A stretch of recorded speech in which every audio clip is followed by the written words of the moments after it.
asalaamaaleykum sama mbokk journaliste yi ci yéen laay tàmbalee parce que bu ma leen nuyoo rek nuyu naa Sénégal yëpp te dafa am lu jóg dal seen kaw diggante bërki démb ak tey moo tax lii ñuy woote nii yéen a ci ëpp importance parce que Senghor bi mu fi nekkee comme ni ko sëñ Sidi waxee ñëwul woon presse du fi dund Abdou Diouf ñëw def ci lim ci war a def yëpp Papa Abdoulaye Wade di ñëw gën a ñoŋal suñu démocratie Macky Sall ñëw bi mu bëggee jeng ñii ngeen gis fii ñëpp dañoo taxaw ne ko déedéet xam nga tegaatal train bi ci raay bi kon bu ñii ñëwee li ñu njëkk a def mooy ndimbal bi nga xamante ni ñoom lañ leen doon jox ñu foqati ko seen loxo dem ba amatu leen sax maison de la presse amu leen fu ngeen daje wala dara ba pare wëlbatiku di jàpp ñi nga xamante ni ñoom ñoo leen tënk ci presse waaw xam leen ne yéen ñëpp seen benn tànk ngi ci biir seen benn tànk ngi ci biti foofu la ñuy tàmbalee te yéen ay sénégalais ngeen loolu mooy rappel à l'ordre bu loolu weesoo le 8 bii ñuy woote avant ko waa boor bële di woote ñun fekk nañ ñu joxe le 8 pour géejawaay parce que le 8 ay 19h toog naa fële ci géejawaay ci conférence de presse bu waa kër Lat Diop bi di def géejawaay moo wax leen ne le 8 incha allahu rabbi dinañu génn manifester ci respect par force la ci respect par force mooy dinañu manifester dinañu def li ñu war mais li ñu war ci suñu constitution tamit ñoo ngi ñaan préfet wala sous-préfet bu mu mënti doon nga respecté ko parce que réew mi dafa am benn waay boo xamante ni dafa ñëwoon ci réew mi ànd ak ñëpp lépp lu mu woote ne dañuy dal ci kawam ci beneen nguur ñu di ko ci gunge te buy woote sénégalais yëpp lay woo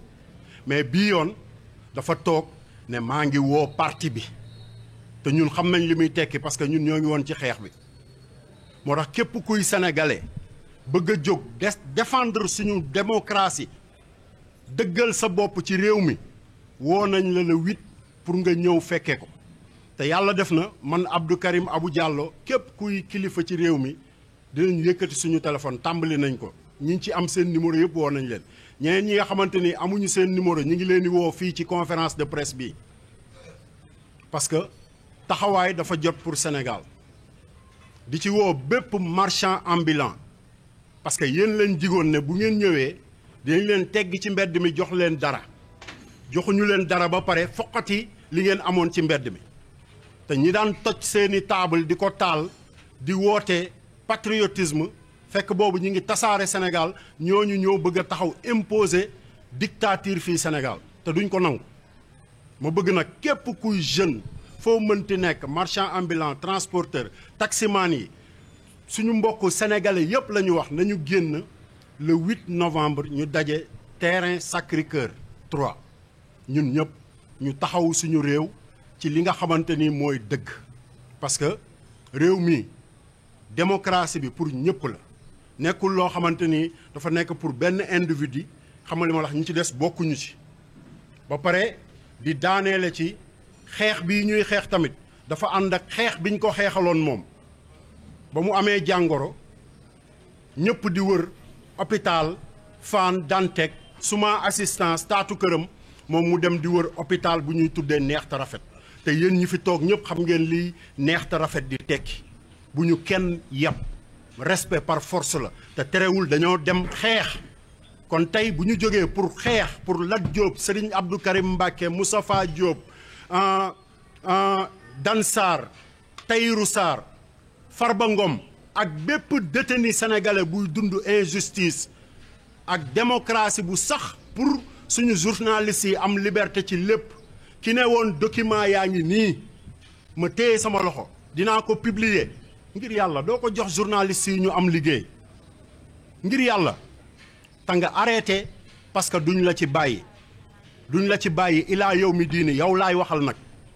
parce que ki may waxal xam na boppam fi may daaneele monsieur le président Bassirou Diakhar Diomaye Faye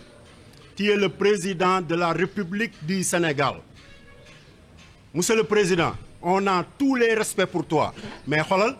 Macky Sall dafa am ay documents classifiés yu mu liggéey ci benn doomu aadama teg ko sa kaw table bi muy wane ginnaaw.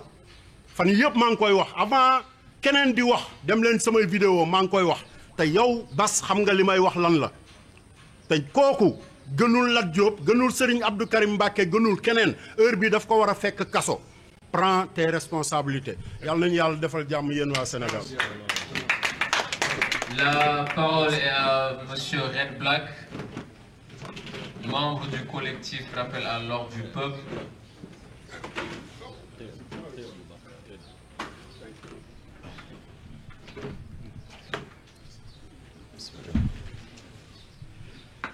Assalamu alaikum à toute la presse. Et la presse bi ñu ngi leen di nuyu. Moi c'est El Hadj Dia, plus connu sous le nom de Red Black. Donc comme on dit, ce qui se conçoit bien s'annonce clairement et les mots pour le dire arrivent aisément. Tout a été dit ici. C'est clair, la mission de rappel à l'ordre n'est rien d'autre que de rappeler à ce régime, c'est de rappeler à Pastef, qui aujourd'hui est au pouvoir, les promesses qu'il a eu à faire à l'endroit du peuple sénégalais et jusque-là qu'il n'arrive pas à respecter. Donc, comme on dit également, à tout seigneur, tout honneur, cette conférence de presse aujourd'hui, c'est une occasion de dire merci et de féliciter Abdou Karim Gueye Xurum Xaq par rapport à l'effort qu'il a fait pour qu'aujourd'hui, rappel à l'ordre soit une référence au Sénégal, en Afrique et dans le monde. Pourquoi mu ñëw foofu te je voudrais d'une manière définitive ñu lijjanti affaire boobu ba kenn du ci waxati. Il y a beaucoup d'attaquants à l'endroit de Karim, mais ñun Karim nous devons lui dire merci. Pourquoi merci? Parce que dafa fekk rappel à l'ordre nekk un nouveau-né mu yenu ko boot ko porté ko ba tey rappel à l'ordre nekk une référence nekk vraiment loo xamante ni c'est une fierté sénégalaise. Bon Abdou Karim Gueye ñu ngi lay remercier. Ana Karim ñu ngi lay remercier au plus profond de nous-mêmes. Voilà donc loolu bu weesoo bon Kopa a eu à ouvrir vraiment la voie à travers morceau bi nga xamante ni mooy Martyr, parce que buñ ne Red Black seen xel day dem ci góor gi na dem seen xel day dem ci góor gi deena suul nañ ko, seen xel day dem ci Yolom Gaño, seen xel day dem ci lu bëri. Donc ñun suñu arme mooy suñu musique, parce que notre musique, il n'y a pas un moyen d'expression plus large et plus accessible que la musique, raison pour laquelle ñun pôle bi nga xamante ni pôle artiste yi la dañoo décider pour sortir benn compilation de 8 titres. Comme tout à l'heure ni ko Abou Diallo waxee, chaque titre représente une voix du peuple sénégalais ou bien la voix qui représente la souffrance des Sénégalais. Donc déjà Kopa Pinal Gang ñu ngi koy féliciter par rapport au morceau Martyr bi mu def, mu nekk un morceau qui réclame justice,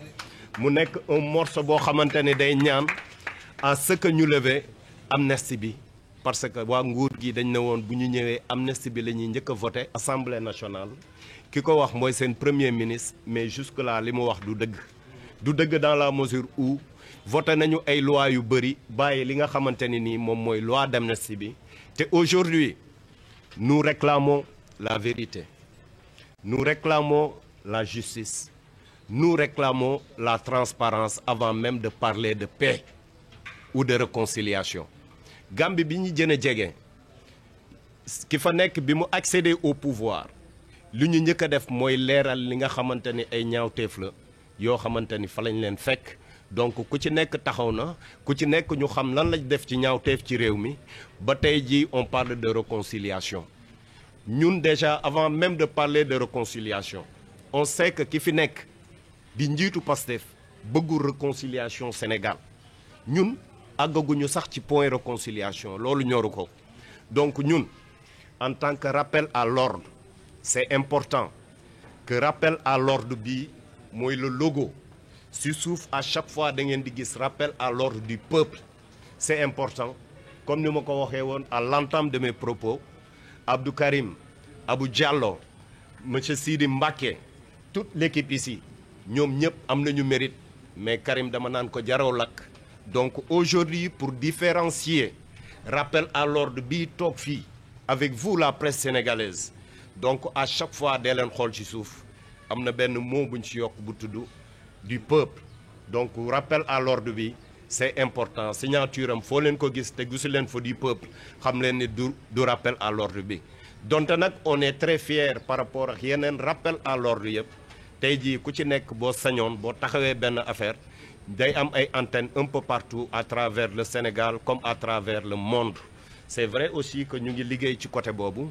aujourd'hui waa Europe ñu ngi réclamer rappel à l'ordre waa Amérique ñu ngi koy réclamer un peu partout ñu ngi koy réclamer donc une fois encore je vais pas continuer à monopoliser la parole parce que ñi war a wax bëri nañ mais en tout cas on se donne vraiment rendez-vous très bientôt le 8 mu nekk marche ñaxtu et on fait appel à tout le peuple sénégalais sans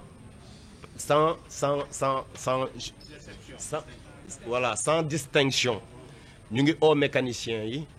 ñu ngi oo ambulants yi ñu ngi oo étudiants yi ñu ngi oo la presse qui est une très grande victime de ce régime donc Sénégal yéen ñëpp ñu ngi leen di oo ci marche ñaxtu nationale ñu continuer def li nga xamante ni moo ñu war mooy rappel à l'ordre du peuple c'est le peuple qui va faire son propre rappel à l'ordre donc rendez-vous le 8 novembre inchallah au terrain de Sacré-Cœur merci à toute la presse merci à tous les invités merci à toute l'audience merci. Nous invitons maintenant monsieur Blaise Pascal à prendre la parole, membre du collectif Rappel à l'ordre du peuple.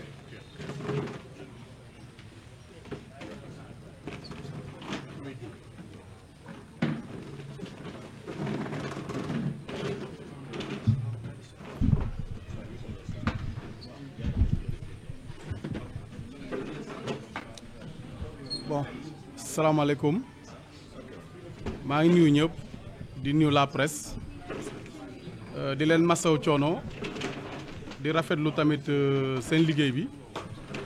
ndax gis nañ saa ñu leen woowee rek ngeen wuy si waaw man maa ngi tudd Blaise Silva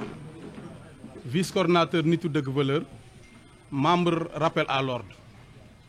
bon man li may wax rek mooy bu ñu naxante yaakaar naa ni yàggatul dara ñi Bassirou Diomaye Diakhar Faye dina def ñaari at ci nguur gi bientôt dina def 2 ans bu ngeen fàttaliku Bassirou Diomaye Faye li taxoon ñu arrêté ko mooy da doon ŋàññi justice maanaam da doon ŋàññi doxalinu justice bi ñu arrêté ko ci daanaka 11 mois Bassirou Diomaye Faye mooy ci histoire seul président Sénégal bu jógee kaso dugg palais loolu ba mu amee ba mu noppi ñun jàppoon nañ ni Diomaye bu toogee li muy njëkk a def mooy def ay réformes assemblée nationale parce que tamit nañuy xoolante ci ba tey bañ a naxante rappel à l'ordre li tam mu judd mooy fàttali leen seeni promesse parce que Ousmane Sonko mi nga xamante ni moom mooy président wu Pastef daraan wax naan moom du politicien révolutionnaire lay incarné tey ñëpp xam na ni ñoom ñu ngi ci digg ñànkatang bi toog ci digg système bi lañ toog ndax mënoo toog ci garab ci bànqaas di ko gor mënul nekk dañoo jàppoon ni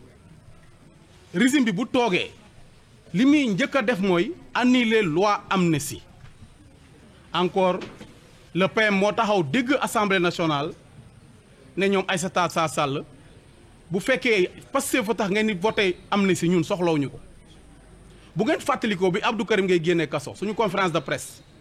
lan la leen Karim waxoon bu dee amnistie ay loi rek ñoo koy réglé bu Pastef toogee ñu réglé ñu defaat ay loi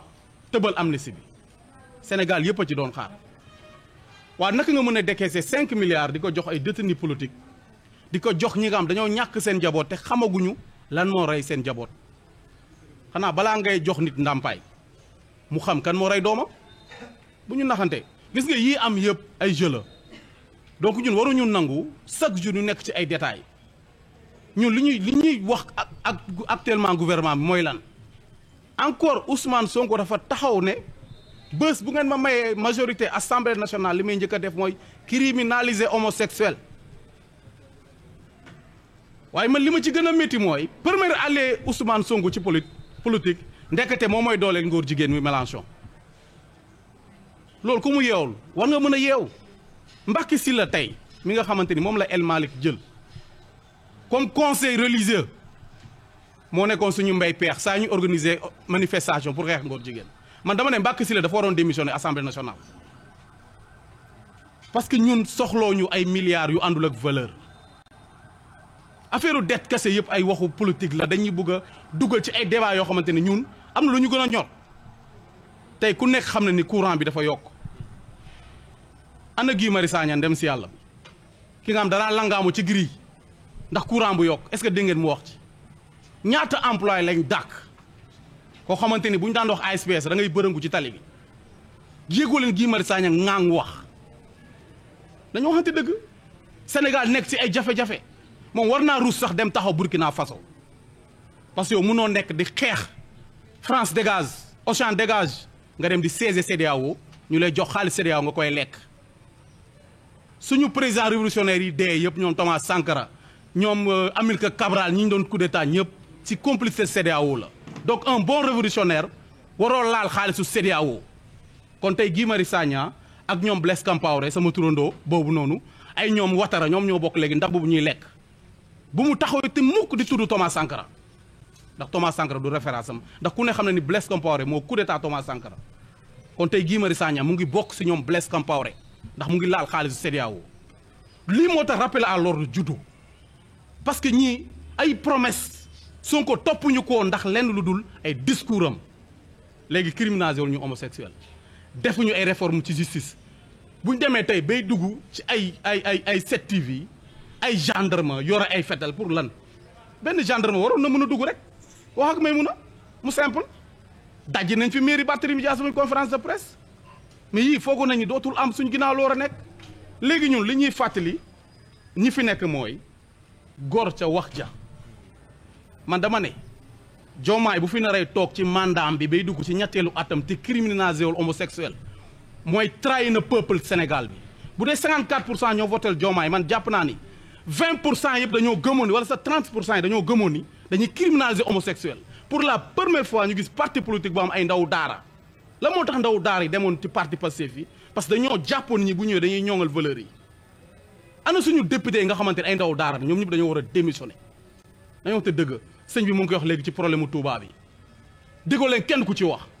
mais bu ñu waxee dara Sonko rek ñoom ñëpp ay génn di wax te Touba lañ dëkk kon lii rek laa ne woon naa ko fàttali jeunesse bi ñu xam ne ñun li ñu ñor mooy Sénégal gu ñoŋ hôpital yi ba léegi ñi jigéen ñaa ngi ëmb di dem ci hôpitaux yi duñu leen jël en charge ba ñàkk seen bakkan boo demee ci dëkkaan yi day gis ay hôpitaux yoo xamante ni waaye poste de santé yoo xamante ni oto yi fay gaare ko ambulance dañuy panne kon Sénégal fekk santé bi ñoŋul njàng bi ñoŋul ba léegi Guy Marius Sagna dëkkam Etomé la tudd Etomé en 2017 def nañ fa tournée parents d'élèves yi ñooy cotiser di defar toit école publique yi parents d'élèves yi ñoom ñooy cotiser di defar banc école publique yi déggu leen gii di ci wax kon Sénégal man dama jàpp ni bu fekkee ni ñu ngi am problème mu santé fi may daanale mooy nañ xool Maroc barki démba ñoom ñoo organise CAN bi Maroc ku ne xam ne ni ñoo ñu gën a développé ci wàllum santé mais marocains yi dañoo jóg ñu ne seen autorités yi ba ñu ngeen di tabax ay stade pour fo mais balaa ngeen di tabax ay stade di waajal ay CAN ngeen ñoŋal suñu santé bi ñoŋal suñu enseignement bi dañ ci marche ay fan loolu mooy loolu moo tax ñu ne le 8 bi képp ku am jafe-jafe bépp sénégalais bu am jafe-jafe 1% bi dañ ko war a xeex mu jeex canal du teguñu ko fenn canal musul fay impôt la moo tax canal di fay impôt ba pare yokk prix yi les listes canal di fay impôt ñun sénégalais ñoo koy joxaat waa canal maanaam ñoom du ñu perte 1% yi pour lan ñi ñaa ngi bëgg a dee ñu leen di yokkaat ay taxes ba pare premier ministre sañ taxaw naan taxes yi dugg seen poos ñan lay nax mais xaalis contribuable bi moom lañ leen di fayee lépp seen déplacement lépp ñun ñoo koy fay sénégalais kon nañ delloo si suñu xel te xam ni képp ku am jafe-jafe ñu ngi lay xaar le 8 ci terrain Sacré-Cœur bi parce que man yaakaar naa ni Ousmane Sonko waroon na tal leneen lu dul toog naan maa ngi woo sympathisants yi maa ngi woo parti bi Assane wax na ko léegi wax dëgg yàlla meeting keneen moo ko waroon tal ku dul Ousmane parce que yoo xam ne da nga fekk Sénégal ci 44e sous-sol 44 sax laa koy wooy du ma ne 4 yow nga fekk dëkk bi foofu El Malick borom matt mu tooy taxaw naan day jëndal ay député am oto yu jar 50 millions tey nee nga ci matt mu tooy nga fekk ci réew mi mais boo fekkee matt mu tooy da ngay dem taxañuwaat nga fexe noo booyalee loolu mooy leader nañ bàyyi jooyantu bi bu dee sonn ñoo leen gën a sonn ñoo leen gën a jaaxle donc maa ngi daaneel di jégalu bu dee kàddu yi xaw na dëng di leen jaajëfal asalaamaaleykum. Nous invitons maintenant monsieur Ousseynou Dieng, secrétaire national du collectif Rappel à l'ordre, à prendre la parole, suivi de monsieur Moussa Niang du mouvement Gëm Sa Bopp. Ensuite, le représentant des ex-travailleurs du Radisson Blu de Diamniadio pour terminer avec l'allocution de monsieur Abdou Karim Gueye, membre du collectif Rappel à l'ordre du peuple. Salam alaikum wa rahmatullah. Messieurs, dames de la presse, soyez les bienvenus. ñu leen di nuyu di leen sant ci seen teewaay fii nii di leen masawu aussi coono si xam naa coono yi ngay daj pour yegg si fii nii. man maa ngi tudd Ousseynou Dieng di secrétaire général bu collectif Rappel à l'ordre du peuple. balaa may dugg ci affaire bi li may njëkk a def mooy nuyu bépp membre boo xam ni ci collectif bii la bokk di aussi di nuyu di jaajëfal suñu invité yi nga xam ni ñoo toog fii nii. Rappel à l'ordre nag dafa nekk concept boo xam ni bëggoon naa ci dellusiwaat tuuti bu ñuy wax rappel à l'ordre du peuple. C'est pas différent du rappel à l'ordre bi nga xam ni moom lañ xamoon mu nekk fii juste dafa am benn empreinte boo xam ne dañ ko war a mën a indi pour le peuple sénégalais. Rappel à l'ordre suñuy fondamentaux dafa nekk si ñuy lutter contre l'oubli, contre l'injustice et contre l'impunité. dinaa si ñëwaat léegi nii si benn bu si nekk li ngeen xam ni mooy rappel suñ ko waxee rek dafa am loo xam ne daf koy convoqué et mën nañ si àgg ba nga xam ni fu sori sax mais dafa am loo xam dama ko jàng si livre bi nga xam dañ ko tuddee un berger bu nu mu tuddati bu la Diolétika ngeen baal ma Diolétika si livre am boobu dafa am loo xam daf ko si wax mu expliquer entre Senghor ak Abdou Diouf transition boobu bi muy am mu ñuy jàngal nañu transition boobu noonu boo leen gisee lu tax mu mën a am c'est pas parce que Senghor était là comme président wala Abdou Diouf comme premier ministre mais c'est tout à fait c'est juste parce que on avait des institutions fortes une administration forte moom moo taxoon transition boobu am. Abdou Diouf ba nga xamee ni wàcc na pouvoir bi le président Abdoulaye Wade di ko jël entre mars ak avril xatoon na xat boo xam ni du moom wala Abdoulaye Wade ñoo tax ba loolu am mais toujours des institutions yoo xam ne ñoo fi nekk forte ak administration boo xam ne dafa am doole mais loolu moom moo wéy di wéy ba Macky Sall bi mu jël pouvoir bi di ko jox ñi nga xam tey ñoom ñoo fi nekk mais le pourquoi tey ñu war a ñëw indi discrédit ci institution yooyu noonu ak ci administration boobu la question qui mérite réflexion léegi pour ma dellu soit ci sama sujet mooy le rappel à l'ordre du peuple contre l'oubli. Pourquoi contre l'oubli? Contre l'oubli aussi bu ñu ko waxee mooy contre fàtte dañuy convoquer l'histoire du Sénégal mën nañ ko jëlee ba fu sori sax ba bu ñu neexee temps bi ñuy jàpp suñu maam yi di jaay ou bien ñu ñëw ba temps colonisation ou bien après colonisation wala après président yi ñu fi wax yëpp dañuy essayer xool li nga xam ne moo nekk suñu histoire les points noirs et les points yi nga xam ne ñooy les points qui scintillent ñu fexe boole ko ba nga xam ne dafay nekk une mémoire pour ce peuple là ba nga xam ne suñu suba dañ koy ñoŋal mémoire boobu loolu lépp la ñuy jël dajale ko mu war a nekk une mémoire vivante boo xam ñun collectif rappel à l'ordre dañ ko porté ñu ne dañuy xeex contre l'oubli contre fàtte parce que dafa am événement yoo xam ni précisément dafi xew entre 2021 ak 2024 ay événements yoo xam ni vraiment yu douloureux lañu ay bakkan dee si ay loxo dagg si ay famille tas si ñu ne le rappel à l'ordre bi ñun fi ñu toll mooy si conjugaison au présent bi il se conjugue en 3 temps ce rappel là c'est-à-dire le passé bi ma wax ni le présent te présent continu la et le futur moo tax très souvent ngeen dégguñu ñuy addu di jëmale si li nga xam ne mooy pouvoir bi fi nekk mais le rappel est apolitique le rappel est indépendant de tout parti politique amuñ si benn parti boo xam ni si lañu wéeru wala moo dep wala si lañ dépendre wala peut-être daf ñuy assister mais jàpp leen bu baax que ni ce rappel là est ancré vraiment dans la défense de ce peuple là et de sa dignité. L'oubli dafa am manifestation boo xam ne dañ ko fi organiser woon mu nekkoon marche contre l'homosexualité loolu si cadre boobu la dugg cadre contre l'oubli boobu noonu parce que dafa am yoo xam ni état bi fi nekk tey pouvoir bi fi nekk daf ko waxoon nekkul woon des promesses parce que promesse dañuy wax ñi ko gëm la engagé mais c'était des engagements yu ñu jëloon ay engagements lañu jëloon ne bu ñu ñëwee ba ñu falee lii dañuy def ñu leen di rappeler engagement yooyu noonu moo taxoon manifestation boobu contre l'homosexualité ñu defoon ko loolu day dugg dans le cadre de l'oubli et bëri na si yoo xam ne aussi ay manifestations ay activités yoo xam ne ñu ngi ko si préparé. Pourquoi contre l'impunité ak contre l'injustice am na yeneen organisation yoo xam ne def nañ ko fi te am naa yaqin ne ñu ma fi jiitu rappelé nañ ko mooy marche yi nga xam dañ ko defoon pour soutenir des détenus politiques wala d'opinion yoo xam dañ leen téye impunité la ñuy xeex mais xeexuñu pour la personne de diw ou bien pour la personne de diw xamuñu ku tooñ ak ku tooñul li ñu xam mooy koo xam ni dañuy ñëw ñu respecter say àq ak say yelleef nañ respecter àq ak yelleefu ñi nga xam ne ñoom lañ jàpp koo xam ne gis nañ ne bu ñu ko bàyyee war na mën a dem këram du daw génnul demul fenn papaam yaayam tantam bàjjanam mi ngi fii Sénégal ay doomam dawul demul ñu takkal ko bracelet yaa xayti mu dem toog këram buy fayu mu fayu lu muy def mu def ba ñu soxla ko mu ñëw contre l'injustice contre l'impunité baleen ma l'impunité boo leen gisee tey jii nii suñu cœur de combat pour que ñu annuler loi d'amnistie daf si am doole lool parce que dañu jàpp ne loolu tey jii nii moom mooy soubassement bi nga xam ne moo tax ba impunité am Sénégal loi boobu il faut que ñu tëbal ko loi boobu il faut que ñu annuler ko bu ñu ko annuler képp koo xam ne dafa war a wuyu si kanamu yoon na dem mu toog mu wuyu xooluñu si Mademba xooluñu si Massamba encore une fois ànduñu ak Mademba ànduñu ak Massamba nous ne sommes pas du côté du peuple ni du côté des opposants nous ne sommes pas du côté des opposants ni du côté du peuple nous sommes avec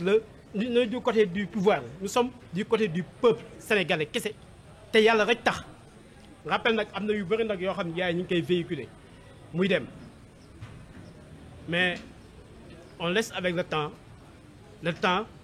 en jugera dina feeñal lu bëri li ñuy def mooy bañ a guddal ngi leen di ñaan képp koo xam ni bëgg nga xam réellement rappel yi nga xam moom lay xeex moom lay ay activité am na nga jokkoo ak Kopa bu Pinal Gagne